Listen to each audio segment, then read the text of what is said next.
A question that I've been exploring is why are women more likely to be believers than men? Are we more gullible? Do we crave the social structure and religion more than men? Do women secretly desire to submit and find religion a good outlet for that? Are women less satisfied with their lives and looking more to an afterlife than men? Are women people pleasers more so than men and find in religion a place to please the ultimate person? I can't give you a definitive answer as people are too complicated for that, but we can explore the research in this area. Let's have a chat.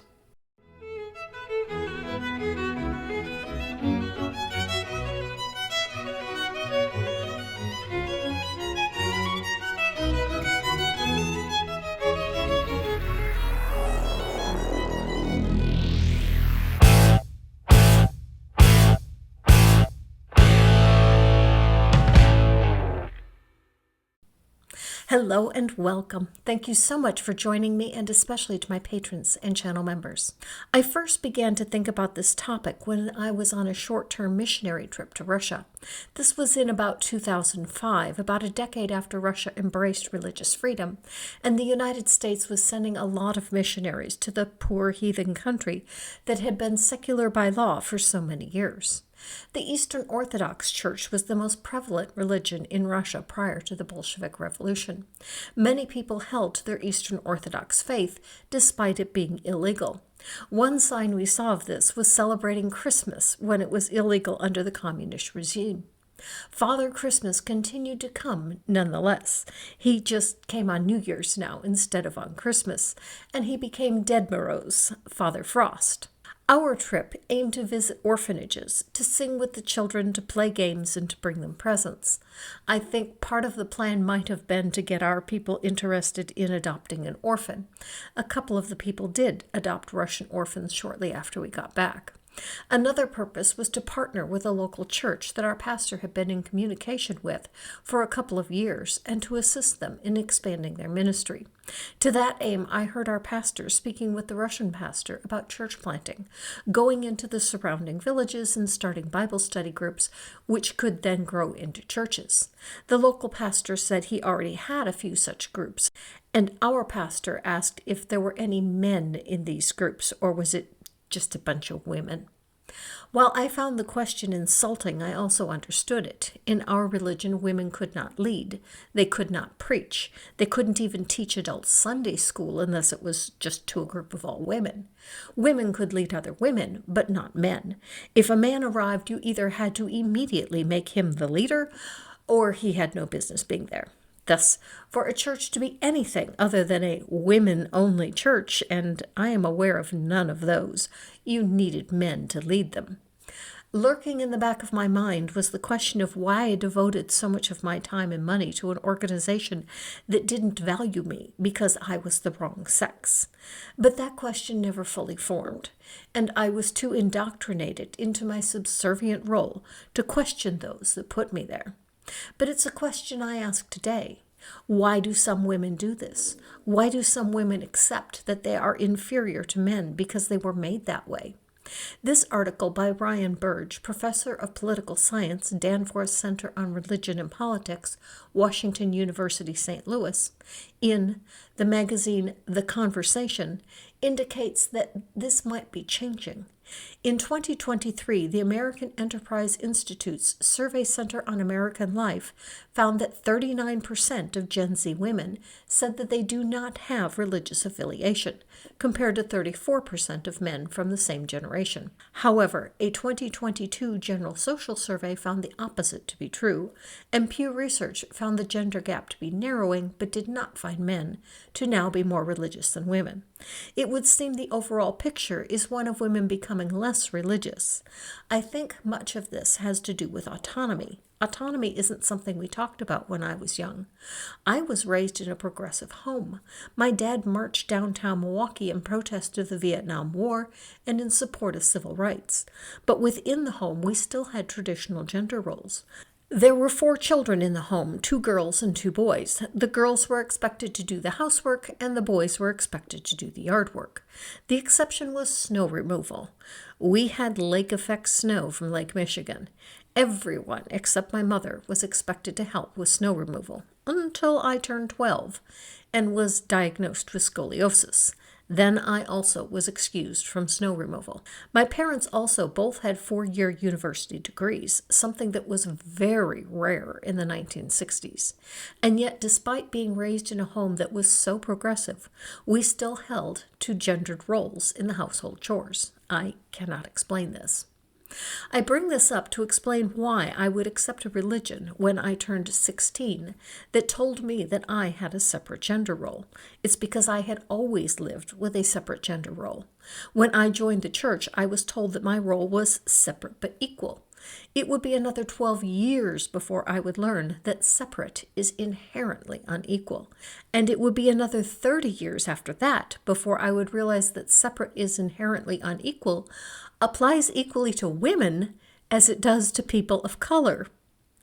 I think part of the reason it took me so long to see this is the oppression that I suffered wasn't anywhere near as egregious as that suffered by people of color.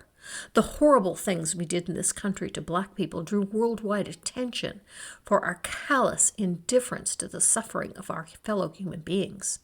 But I never suffered anything that would cause people to look at the men in my life with scorn.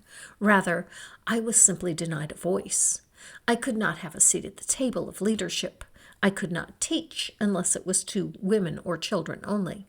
For the most part, this suited me. I am not a leader. Is this a female trait or is this just me? I think it's just me, and partly because women in my generation weren't raised to be leaders. Those that succeeded despite this, especially this one, are my heroes. Burge suggests the reason the gender gap may be narrowing is political. Women are becoming more politically progressive and men more conservative. I think this trend will continue for the foreseeable future. Men turn to conservatism to preserve the rights they feel they are losing. To women, to people of color, to gay people, or to any other group that they feel are taking their power away. And we are. But it's not a bad thing. For too long, we lived in a patriarchal society where the leaders were white men. But white men suffered under this system too. They suffer being forced into leadership roles that they do not know how to handle. And they suffer from the absence of voices of diverse groups that have a great deal to contribute. Not all men lean conservative. Progressive men that realize the need for diversity and inclusion exist too. To those men I say, we need more of you. I had a Christian once tell me that my deconversion was inevitable because of the shift of my political position. My political position shifted far more slowly than my religious position. My political position was fluid. It was free to change with the evidence. As I read books by gay men, I came to understand that they didn't choose to be gay. I came to understand that one can be gay and believe in Jesus. My position on abortion started to shift as I saw the hardship rigid rules created because it was a complex topic. I think the biggest shift came when I accepted that, as a believer, I had no right to expect someone who didn't believe as I did to behave as if they did. This is what allowed me to accept that people could disagree about abortion. While I still held that abortion was wrong in most circumstances, I also respected the right of a person who believed otherwise to make their own decision. I think this was the key point that allowed me to become politically progressive, the acceptance that people who didn't believe as I did should not be expected to live as if they did. But the believer that said my political position made my deconversion inevitable was wrong. My husband is almost as politically progressive as I am, and he is still a believer. I was fine with being an oddball at church that didn't agree with the politics of most of the other parishioners. I have never been a very social person, and I rarely socialized with people from church outside of church activities. When we would have a church dinner, my husband and I would often choose an empty table and see who came to join us. And often no one would. I guess we're just social misfits. What destroyed my faith wasn't my politics. It was the rigidity of my faith. My faith told me that the Bible was the complete, inerrant Word of God. If it was wrong on one point, it was not the bill of goods that I was sold. And it was wrong about the flood. There was no global flood. This is not a minor thing, like how many women were at the tomb of Jesus. This is chapters 6 through 11 of Genesis. None of it was factual. Worse, Jesus spoke of the flood as if it were a factual event, meaning Jesus didn't know any better either. Jesus was not who I thought him to be. He was not God. He didn't even know that there was no global flood. Burge says that an ABC poll found that men aged 30 to 44 were 9 percentage points more likely to approve of Donald Trump than women. And I'm not surprised at that. Not only has Trump chipped away at women's rights, he has also been found liable for sexually assaulting a woman. And at the Republican National Convention, women were relegated to minor roles. They weren't scheduled to speak in any of the primetime slots, and their tables were relegated to inferior locations. Marjorie Taylor Greene discovered at the convention that her devotion to Trump meant nothing to him because she was the wrong sex. Burge observes that women wanting more than traditional gender roles, wanting a career, and considering having children a lower priority, plus views on the LGBTQ rights, are the two greatest factors driving women from the church. Churches have taken different approaches to this finding. Some have become more progressive, embracing the same values as the people within the church. Others hold to a hard stance, telling the women to get in line with their way of thinking. I would love to see such churches find themselves devoid of women and other minorities. When they see they have become nothing more than a men's club, what will they do then? The same poll that found that Gen Z women put having children as a low priority also found that Gen Z men have it as a high priority. The men obviously can't do this on their own. The only way to make this work is to allow women to fulfill their goals for a career and still allow them time for a family. We need a system like they have in Norway, Sweden, or Canada, where men and women get a year off for maternity-paternity leave on the birth of a child, either each or as shared time. It obviously can work. If conservative men refuse to see the possibility, let them produce their own children. Forcing women into the roles that some men want them to be in won't work. There needs to be compromise to overcome these competing interests.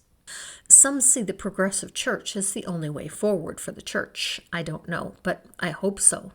While I don't buy into all the woo of the Christian faith, like a resurrection or angels or a supernatural being, if you're going to have faith, at least let it be less oppressive. Burge concludes, Generation Z may be the most visible manifestation of the growing God gap in American politics. The religious compositions of the two major political parties have gone in opposite directions. In the 1990s, 67% of Republicans said they believed in God without a doubt, and 63% of Democrats said the same, according to my analysis of General Social Survey data. By 2022, certain belief in God had dropped to 39% among Democrats, while holding fairly steady among Republicans at 63%. 28% of Democrats regularly attend a house of worship, compared to 42% of Republicans. In the 1970s, the gap was only 4 percentage points. This all points to a broader, potentially more polarized future for the American public. Already there is evidence that a growing number of people choose their house of worship based on political tribe, not just theological beliefs, making congregations less diverse. Women's and men's competing interests and preferences may make it harder to find a suitable partner. Common ground may be harder to find when there are fewer chances for interaction and conversation. Ultimately, these trends suggest a future where polarization extends beyond politics into the very fabric of American life, shaping where people worship, who they will marry, and how communities form. This is quite the prediction. Is the polarization of America to cause the gender gap in politics and religion to be so wide that men and women rarely marry? Only conservative women having children is a scary thought. Personally, I think something will unite us again, but it will be a massive tragedy. The way we were united at 9/11, I think it will take something like that to end the polarization. For my part, I try to do a little bit with this shirt. Be kind. It's far better than the Ten Commandments. If all of us would just be kind to one another, we could find a way to heal some of the rifts. I really don't get how the conservatives don't see that poor people don't need food and health care. They are people. LGBTQ people are people. We deserve the same rights as everyone else. Women are people. People of color are people. We are all deserving of the same rights and responsibilities, to be heard, to have a voice, to be leaders if we are leaders, to each work to serve our communities to the best of our potential. I don't know how we will get there, but I do know one thing that is holding us back: religion. Globally, in 61 of 192 countries, women are at least 2 percentage points more likely to be religiously affiliated than men. In the remaining countries, it is fairly equal. Men are more likely to attend religious services than women in Muslim and Jewish faith, but this is based on the requirements for attendance for men being greater than those for women. However, women pray more and report being equally or more religious even within these faiths. Phil Zuckerman, professor of sociology and secular studies at Pitzer College, suggests it could have to do with agency and the lack thereof. Men generally have more freedom and agency than women in most societies. They have a greater ability to decide what work to do, where to live, how to get and manage money, etc.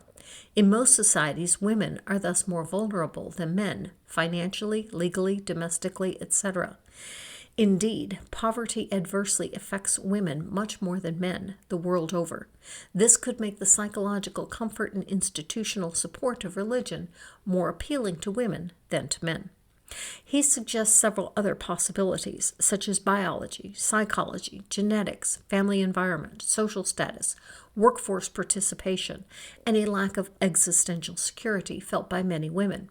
But generally, he agrees with Burge that the factors are complex and likely to be a combination of several of them.